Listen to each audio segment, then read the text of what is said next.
Okay, I'm Greg Wittkamper. I'm in Americus, Georgia, and I'm here for the 41st 1965 class reunion of Americus High. And this is the first time I've been notified that there was going to be a reunion. We're here as part of a reconciliation with Greg Wittkamper, who came into our class when we were freshmen in high school from Koinonia Farms.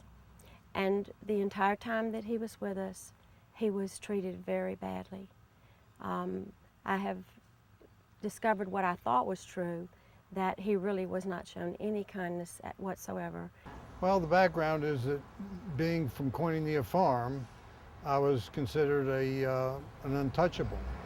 My nickname was Greg Whitnigger, and no one dared show any sign of friendliness to me. They would be targeted as sympathetic to me, which was something that was not acceptable to them. The worst thing I ever did to Greg, if I'm remembering right, one morning before class took in, I shot him in the back of the neck with a blank .38 pistol. A real gun? I didn't have the bullet in it, it was blank, but I didn't know that the powder would burn. We made life miserable for him. We did not necessarily abuse him physically, but we wanted to. We wanted to see him bleed.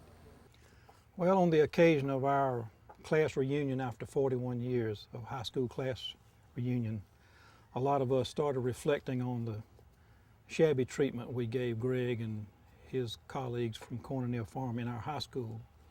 And a lot of us wanted to do what we could to put it right, at least apologize if we couldn't put it right, and let him know that those feelings are gone, hope that we didn't do things that hurt his life. And he seems to have received that well. We're here meeting today at the home of our teacher, Ms. Crabb, who always admonished us that we were treating him wrong. She tried to comfort and encourage him, and she has brokered by planting seeds 40 years ago that are growing now. And I'm here to see Greg. We've been in contact a little bit lately, but this is the first time I've seen him, and it's been very good to see him. A group of us began to discuss this situation and found that we all were in agreement that there had been a tremendous injustice committed, regardless of why Koinonia was there. Unfortunately, we had been taught that they were communist-based, as in Russian communism, and that they were a threat to our families and to our society. And being young, I guess, we believed that. I can't even explain why we believed it, but we did. And it was during some troubled times of the beginning of the days of the fights for equality for black and white, and or for blacks to be brought to the same level as whites. And as a result of that, we behaved very badly, and some of us wanted to do what we could to try to make a reconciliation with Greg, because he was the person who was in our class. There were several others, but he was the one in our class. And as we talked amongst ourselves, we found a small group who really had a burden on their heart over what had happened and had wanted to make it right. So we decided that we would take the initiative of writing individual, very personal letters to him, just from our hearts. And we did that, and we sent them within a couple of days of each other.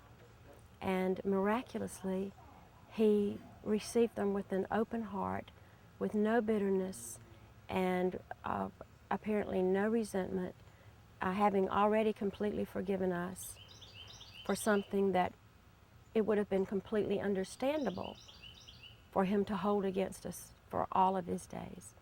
Glad to see him, and I was glad to be able to apologize and let him know that the South had changed. To think that someone would be able to forgive and to go on with their lives and not be hindered by what had happened. To me, it's miraculous.